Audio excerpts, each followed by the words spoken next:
getting decked out for hockey is your goal. What do you want for Christmas? Basketball jersey. A basketball jersey? You know what? I just happen to be wearing one, and they sell them right here at Oshman's. This is whose jersey is this? Bryant. That's right, Kobe Bryant. Say, we're all set. We've been good. Come on, Santa. Jerseys, right? Oh.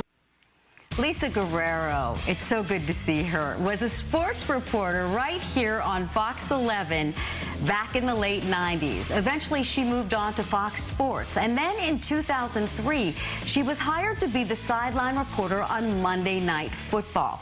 But after an on-air slip-up during her very first game, she was attacked relentlessly by media critics. She lost her job after just one season. She's now talking about those painful memories when she faced harassment and sexism. I remember, doing 5 or 6 hits from the sidelines about all these, players that had switched teams.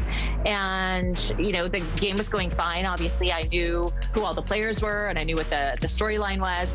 After the game, I was interviewing one of the players and I said, your former teammate instead of your current teammate, as I was talking about these guys switching teams. As soon as it came out, I corrected myself. I was like, oh, I meant, of course, your current teammate.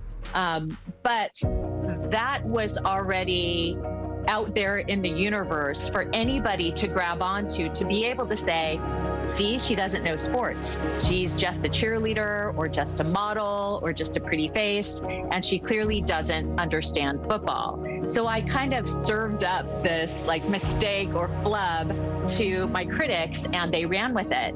And immediately I knew that night, I went back to my hotel and I said to myself, I'm going to get fired over this. And it's my first regular season game. But that one mistake was all they needed, and they really buried me. You didn't really make a mistake. I like to think, it's almost like you just flubbed and then you came back and you corrected it immediately. But the correction didn't play out. You got slammed, and you got slammed over and over and on a huge national level. Lisa, and it got to the point where you said it hit you so hard you thought about committing suicide. It was so painful that at one point I was driving down PCH. I turned on sports radio because I was an addict and listened to it all the time. And they were ripping me apart on sports radio. And I pulled over and I thought, I can't handle this anymore. It had been at this point over a year since I'd been fired. And I was still, bearing the brunt of a lot of these really personal attacks. And I called my dad and I said, Dad, I can't do this. I am thinking about killing myself. And he just talked me through what was one of the most difficult moments of my life.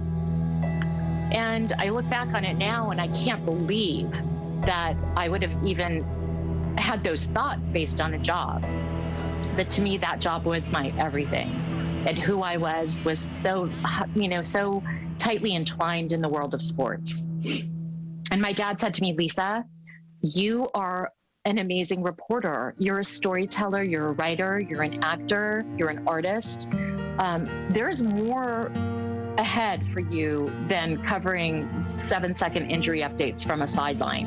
When you think back to that time when you were about to, you had to pull over in Malibu and you had thoughts of suicide, when you think back to it now, how do you reflect on it? The thing that makes me good as an investigative reporter today is the fact that I feel an enormous amount of empathy for victims.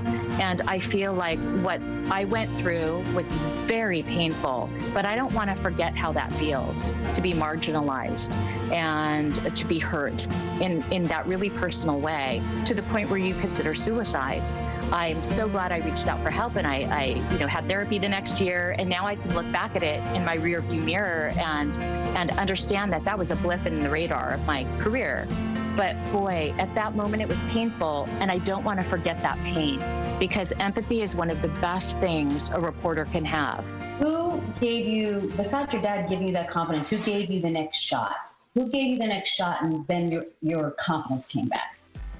Well, Liz, this is the craziest story. For 20 years, Playboy magazine had been trying to get me to pose, first as a playmate when I was younger and when I was modeling. And then when I progressed in my career, they kept offering me the celebrity cover. And I kept turning them down. And, you know, I'm a reporter. I would never be in Playboy, but it became kind of this running joke. And after Monday Night Football, I got my yearly offer from them. And I thought, you know what? Why not? What if I used the platform that being on the cover provides to get the word out that I wanted to expand my career now into covering news and entertainment? And Inside Edition heard that, and they asked if they could do a story about me having posed on the cover of Playboy. And that story resonated with their viewers, primarily women. At the time, I was 39 and Latina, so not the typical blonde, 19-year-old. And something about my story, I think, resonated with those women. And Inside Edition then offered me a 2-year job as the West Coast correspondent for the show, starting in 2006. And then in 2010, I was promoted to chief investigative correspondent. So here I am. I've been with the show for 15 years, thanks to taking a huge risk with Playboy. Who would ever think Playboy would give you the platform you need to overcome sexism? Who would think this? Look, kids, don't try this at home. If you're a young journalist, don't go out. Don't start there. Playboy. Don't start there.